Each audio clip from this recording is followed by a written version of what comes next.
अस्सलाम वालेकुम, hello and welcome to Sports Room. मैं हूं आपका मेज़बान नजीबुल हसनैन। पाकिस्तान और वेस्ट इंडीज़ के दरमियान सीरीज़ का दूसरा और आखिरी टेस्ट मैच कल से मुल्तान में शुरू होगा। पाकिस्तान टीम जीत के लिए पुरअज़म है। स्टूडियो में मेरे साथ मौजूद हैं स्पोर्ट्स कॉरेस्पॉन्डेंट शाहिद हाशमी साहब। शाहिद साहब अस्सलाम वालेकुम, वेलकम टू द शो। वालेकुम अस्सलाम। वेस्ट इंडीज़ को सीरीज़ बराबर करने का और पाकिस्तान को सीरीज़ जीतने का चैलेंज है।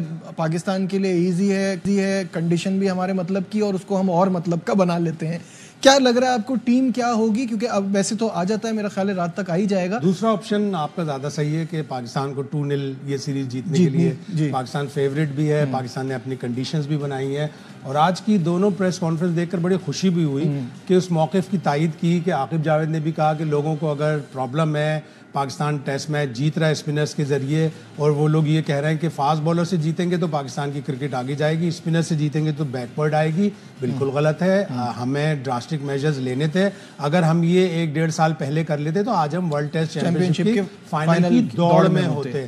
तो अगले उसके लिए वही आकिब से मेरी जब गुजारिश है तो यही करना चाहिए कि जब भी आपको अगला टूर आए, अगर आपका इंग्लैंड का टूर है तो आप 2 महीने पहले अपने 4-5 फास्ट बॉलर या पाकिस्तान शाहीन्स को वहाँ भेज दें ताकि आप प्रॉपर प्रैक्टिस में आ जाएं। और क्रेग ब्रैथवेट से भी यही सवाल हुआ कि क्या इस तरह की पिचेस टेस्ट क्रिकेट के लिए अच्छी हैं। उसने कहा मैंने इस तरह की पिचेस पे पहले भी खेला है, लेकिन पहले ही दिन से क्रैक पड़ जाना वो मैंने पहले नहीं देखा। लेकिन पाकिस्तान होस्ट है, क्रिकेट इसी तरह से होती है, जो होस्ट होता है वो अपनी मर्जी से पिचेस बनाता है। जी बिल्कुल सही है, होस्ट अपनी मर्जी से पिचेस बनाता है, लेकिन जो पॉइंट वहीं का वहीं है। शाहिद साहब उन्होंने जो बात की उससे कोई डिसएग्री नहीं कर रहा और ये उनका फॉर्मूला है, इसमें वो कामयाब हो रहे हैं।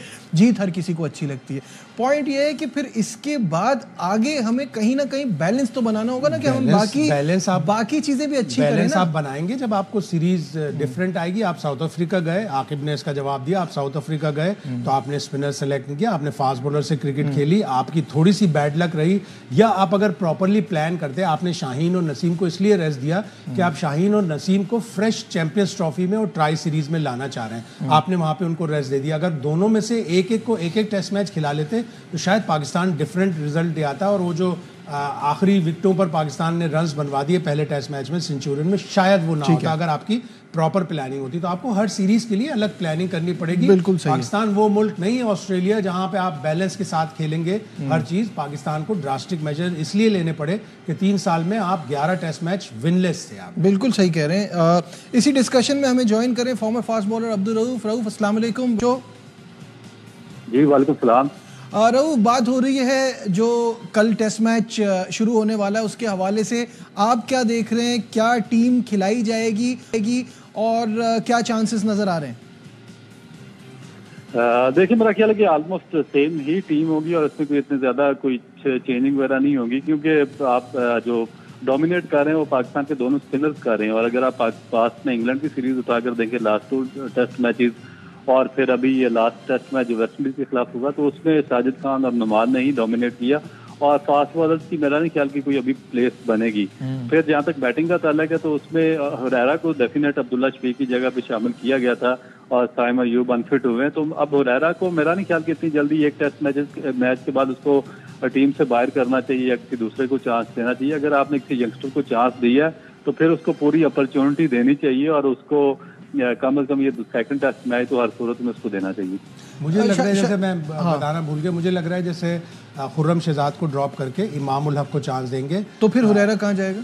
हुरैरा ओपन ही करेगा। हुरैरा और हो सकता है हुरैरा और इमाम ओपन कर लें और शान 3 पे आ जाए, बाबर इसी तरह 4 पे और फिर इसी तरह आप कह रहे हैं एक फास्ट बॉलर भी नहीं होगा? हाँ, आपके पास 3 स्पिनर हैं और आपके पास चौथा स्पिनर जो कि अच्छा क्वालिटी स्पिनर है सलमान, वो भी है। अगर आपको कहीं अव्वल तो जरूरत ही नहीं पड़ेगी, अगर आपको पड़ेगी भी तो 2-4 ओवर आप शान मसूद से करवा लें मीडियम पेस से। आप जो हॉर्सेस में कोर्सेस करें ना आप, बिल्कुल इमाम को चांस देकर आप कम से कम इमाम ये तो बहुत नाइंसाफी है कि आपने इमाम को बैठना बनता भी नहीं था। एक खराब सीरीज पे इमाम का वाकई एक सीरीज की खराबी के बाद उसको हटा दिया गया था, लेकिन हुरैरा भी knocking at the door for the last 2-3 years. उसने पहले सीजन में 986 किए, दूसरे सीजन में 1024 किए। उसकी जितनी भी फर्स्ट क्लास सेंचुरियां हैं डैडी हंड्रेड्स हैं, बड़े स्कोर हैं। बिल्कुल सही है। आकिब जावेद का ये पिच को जो डिफेंड करना था उस पर उन्होंने क्या खाते हैं और फिर रऊफ से भी इस पर राय लेंगे। आपकी टेस्ट क्रिकेट में ये फैसले अगर पहले ले लिए आते, आप भी कहीं फाइनल की रेस में पहुंचते ना तो कहीं ना कहीं रेस में तो होते। अगर आप होम में जीतते हैं और बाहर जाके अगर आप 2 से 3 टेस्ट मैच भी जीत लेते हैं तो आप फाइनल के लिए स्ट्रॉन्ग कैंडिडेट बन जाए। हम सोचते हैं कि इस तरह की टर्निंग पिचेस बनाए और स्पिनर्स विकेटें लें, तो इसमें प्रॉब्लम क्या आती है, ये मैं हैरान हूं। वैसे अगर फास्ट बॉलर विकेटें ले तो क्रिकेट आगे जा रही है, और अगर स्पिनर्स विकेटें लें तो क्रिकेट पीछे की तरफ जा रही है। I don't understand. आज से आगे हमें लगता है कि ये पिचेस हम हर पाकिस्तान के सेंटर में बना सकते हैं, और यहाँ पे पाकिस्तान को पाकिस्तान में हराना उतना ही मुश्किल होना चाहिए जितना पाकिस्तानी टीम ऑस्ट्रेलिया जाती है या साउथ अफ्रीका जाती है। लोगों को भी ये लगे कि पाकिस्तान में जा रहे हैं तो हमें जीतने के लिए कोई एक्स्ट्रा ऑर्डिनरी काम करना पड़ेगा। रऊफ भाई, जो आकिब भाई ने सवाल रखा है वो सवाल ये है कि फास्ट बॉलर विकेट ले तो क्रिकेट आगे जा रही है, स्पिनर विकेट ले तो क्रिकेट पीछे जा रही है, समझ नहीं आ रहा। मेरा सवाल यह है, सिर्फ एक ही विकेट ले, सिर्फ स्पिनर ही विकेट ले और सिर्फ स्पिनर का ही गेम हो, ना बल्लेबाजों से रन हो, ना फास्ट बॉलर से रन हो, ना किसी और से कुछ हो, तो जा रही है पीछे कि नहीं जा रही है आपके ख्याल में?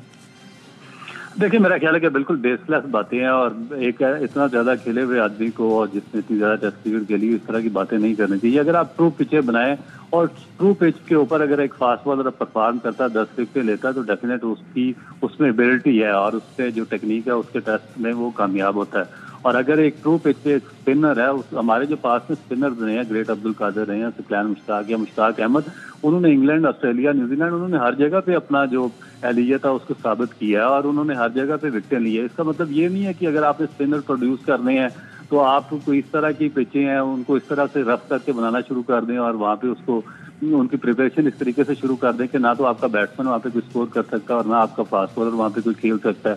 तो ये तो आप बिल्कुल एक पुरानी सोच के साथ जा रहे हैं, नए 70s और 80s के दौर की क्रिकेट खेलना चाह रहे हैं। तो इसका मतलब अगर आपने जीतने पे ही जाना था इस तरह के हिले बहाने करके, तो फिर आपने न्यूट्रल अंपायर क्यों इंट्रोड्यूस करवाए थे?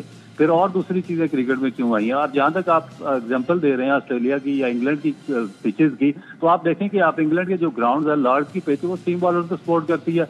आप वहाँ पे ओवल में चले जाएं तो वहाँ पे तो आपकी पिच जो बैट्समैन है उनको सपोर्ट करती है। इसी तरह आप नॉर्थ में चले जाएं तो वो सीम बॉलर को सपोर्ट करती है।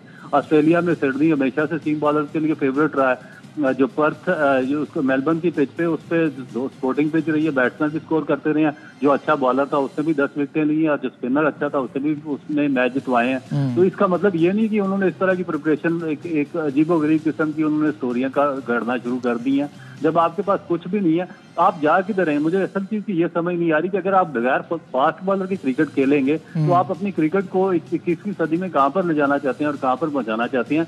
फिर एंड रिजल्ट इसका यही होगा। आप मुझे बताएं, पिछले 5 साल में आपके पास 10 साल में एक बॉलर बताएं जिससे 100 विकेटें नहीं हो टेस्ट क्रिकेट में। कोई एक बैट्समैन आप बता दें कि जिसने 5000 रन स्कोर किए हों, और कोई एक स्पिनर बता दे जिससे कोई 100 विकेटें नहीं हो पिछले 10 साल में। शायद सर जो ख्याल है कि सही है, जो रऊफ की बात है ना, इसमें टेक्निकली बहुत अच्छी बात करते हैं और बहुत मुझे पसंद भी है, लेकिन इंतहाई इज्जत के साथ मैं उनसे डिफर करूंगा। पाकिस्तान वो मुल्क नहीं है जिसने लगातार 11 या 18 सीरीज इंडिया की तरह जीत ली हो। हमें अपनी टेस्ट क्रिकेट बतदरीज बेहतर करनी होगी। हमें डोमेस्टिक क्रिकेट में भी 2-4 ऐसी पिचेस बनानी पड़ेंगी जहां पे अच्छे, ऐसा नहीं है पाकिस्तान में स्पिन खेलने वाले अच्छे बैट्समैन नहीं है। Saud Shakeel is one of the best batsman जो स्पिनर्स को अच्छा खेलता है। रिजवान बहुत अच्छा खेलता है।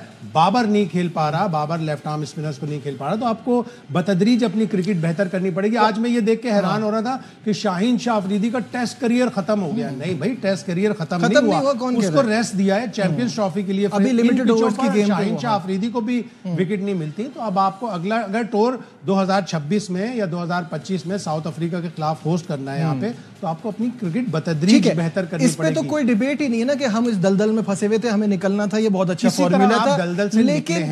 लेकिन ये कहना कि दुनिया के दूसरे मुल्कों में भी अपनी कंडीशन, क्या नेथन लायन ने ऑस्ट्रेलिया में विकेटें नहीं ली हैं? लेकिन क्या वहां 150-200 रन नहीं बनते? चौथे 5वें दिन जाके आउट करता था। यही कह रहे हैं, इंडिया के खिलाफ वो कभी भी आउट नहीं करता। तो आपको टीमों की हिसाब से, टीमों की कंडीशन, टीमों की स्ट्रेंथ के हिसाब से आपको देखना है। आपने देखा कि आपने इंग्लैंड को फ्लैट पिचेस दी, आप बुरी तरह 3-0 स्मैश हो गए। 600 रन बना रहे थे वो एक दिन में, उन्होंने आपको बुरी तरह हरा दिया। ऑस्ट्रेलिया ने आपको हरा दिया। आपको पता ही चल गया ना वो। आपको पता है कि इंग्लैंड, ऑस्ट्रेलिया, और इवन अब ये वेस्ट इंडीज, ये 3-4 टीमें हैं जिनके पास बहुत अच्छे स्पिनर्स हैं, जो स्पिनर्स को खेलते भी अच्छा हैं, उनके खिलाफ आपका ये प्लॉय, ये स्ट्रेटेजी नहीं चलेगी। ठीक है, फाइनल थॉट्स ऑन दिस और कल के मैच को कैसा देख रहे हैं रऊफ, मुझे बताइएगा।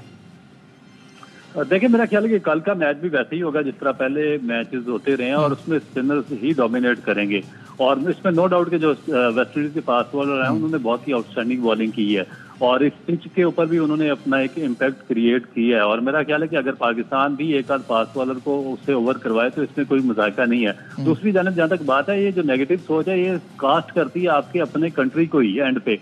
आपके जो अपने टॉप क्लास बैट्समैन होते हैं उनका जो कॉन्फिडेंस लेवल आप शैटर कर देते हैं। आपके जो फास्ट बॉलर्स होते हैं वो इस काबिल नहीं रहते कि वो टेस्ट क्रिकेट में दोबारा बॉलिंग कर सकें या लॉन्ग फॉर्मेट खेल सकें। अभी इंडिया की मिसाल आपके सामने है कि इंडिया ने अभी जो न्यूजीलैंड के खिलाफ सीरीज खेली थी वो तो बिल्कुल सीधा टेस्ट चैंपियनशिप के फाइनल में जा रहे थे। अगर आपके पास बुमराह, सिराज जैसे बॉलर्स थे तो आपको क्या जरूरत थी न्यूजीलैंड के खिलाफ इस तरह की आप नेगेटिव अटेम्प्ट करके आपको स्पिन बॉलर फ्रेंडली पिचे बनाने की। और उसका एंड रिजल्ट क्या होगा कि एजाज पटेल ने और सेंटनर ने आउट क्लास करके रख दिया इंडियन बैटिंग को, इंडिया को वहां पे व्हाइट वॉश कर दिया इंडिया के अंदर ही। और जो कोहली और रोहित शर्मा जैसे टॉप क्लास बैट्समैन थे वो एजाज पटेल और सेंटनर की एक ऑर्डिनरी बॉलिंग भी वो खेलने में कम्प्लीटली नाकाम रहे। तो इसको अगर लॉन्ग टर्म में देखा जाए तो ये आपके अपने जो टॉप क्लास बैट्समैन होते हैं या बॉलर्स होते हैं उनको ही कास्ट होता है। सही है, बहुत शुक्रिया। रऊफ भी हमारे साथ थे, शाहिद साहब अभी हमारे साथ ही हैं। लेते हैं एक छोटा सा ब्रेक, डिस्कशन को आगे बढ़ाएंगे। Stay with us.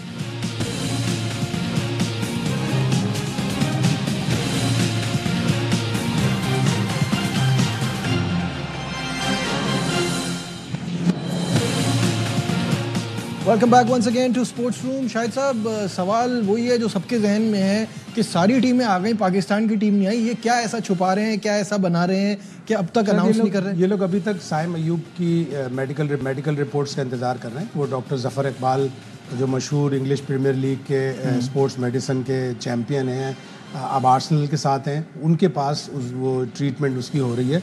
रीहैब शुरू हो जाता तो हम ये कह सकते थे कि शायद चैंपियंस ट्रॉफी के लिए अवेलेबल होगा।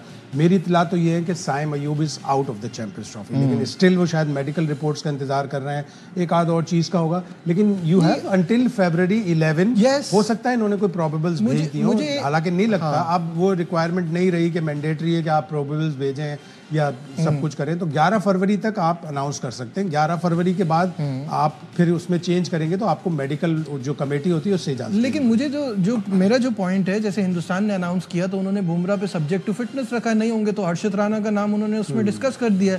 तो ये हम भी कर सकते थे, इस बात के लिए इतना डिले करना। पाकिस्तान शायद होस्ट का पूरा इख्तियार लेना चाह रहा है। होस्ट हैं, हम आखिर में मर्जी से करेंगे, आखिर में करेंगे, अपनी मर्जी से करेंगे। और इस रेस में अचानक से खुशदिल शाह का नाम भी आ गया और कहा यह जा रहा है कि वो ट्राई नेशन सीरीज से कम बैक करेंगे। सब खुशदिल शाह का जब भी नाम आता है तो वेदर वी लाइक इट और नॉट, लोगों का एक ओपिनियन होता है कि ही ट्राइड एंड टेस्टेड, बहुत चांस मिल चुके हैं। इस वक्त वो करंट फॉर्म बहुत अच्छी है उनकी। T20 में उसको T20 में ज़्यादा चांस मिले, वनडे में जो उसको चांस मिले हैं उसका अराउंड 32-33 का एवरेज है, इतना बुरा नहीं है। उसने ऑस्ट्रेलिया के खिलाफ एक मैच फिनिश भी किया था जबकि बड़ी मुश्किल में टीम आ गई थी। लेकिन किसी प्लेयर को T20 की लीग में, वो भी T20 की लीग जो सबसे कमज़ोर लीग है, जिसमें बॉलिंग का स्टैंडर्ड ये है कि बांग्लादेशी बॉलर्स छाए हुए हैं, तस्कीन की सबसे ज़्यादा विकटें हैं और जो दूसरे नंबर पे जिसकी विकटें हैं वो आकिफ जावेद है जो कि खुशदिल शाह की ही टीम से खेल रहा है। तो आप बॉलिंग स्टैंडर्ड का अंदाज़ा लगा लें। बांग्लादेश प्रीमियर लीग एक ही हिसाब से इसलिए मशहूर है कि वहाँ क्राउड बहुत अच्छा है, बांग्लादेशी जाके ग्राउंड में फैंस आते हैं। लेकिन बांग्लादेश के स्टैंडर्ड पे अगर आप किसी को सेलेक्ट कर रहे हैं तो ये मेरे लिए बड़ी सरप्राइजिंग होगी। हाँ, अगर वो ट्राई सीरीज में कुछ कर दे तो आप उसे चैंपियंस ट्रॉफी का हिस्सा बना लें। बिल्कुल ठीक है। अच्छा, साथ साथ आपको नाजरीन को ये भी बता दें कि आईसीसी ने one day team of the year का ऐलान कर दिया और उसमें 3 पाकिस्तानी खिलाड़ी हैं, साइम अयूब, शाहीन आफरीदी और हारिस रऊफ। और साइम के लिए तो शाहिद साहब 9 मैचेस में 515 रन, क्या ज़बरदस्त परफॉर्मेंस रही है। और ये बड़ा सेट पाकिस्तान के लिए कि हम ऐसे मॉडर्न डे क्रिकेटर को तलाश करते हैं और वो इंजर हो रहे हैं। पूरे साल में पाकिस्तान ने इतनी वनडे क्रिकेट नहीं खेली थी, लेकिन ऑस्ट्रेलिया, जिम्बाब्वे और साउथ अफ्रीका का टूर, शाहीन और हारिस रऊफ आउटस्टैंडिंग रहे। ऑस्ट्रेलिया में बॉलिंग में साइम अयूब ने वहाँ एक 80 किया, जिम्बाब्वे में 100 किया और 3 मैचों में से 2 मैचों में साउथ अफ्रीका में 100 किया। तो वो आखिरी 2 सीरीज की वजह से ये जो साल की बेहतरीन टीम है वनडे की, उसमें पाकिस्तानी प्लेयर है। ठीक है, बहुत बहुत शुक्रिया शाहिद साहब हमारे साथ थे। आज के पास इतना ही। दीजिए अपने मेज़बान नजीबुल हसनैन को इजाज़त। अपना बहुत ख्याल रखिए। अल्लाह हाफ़िज़।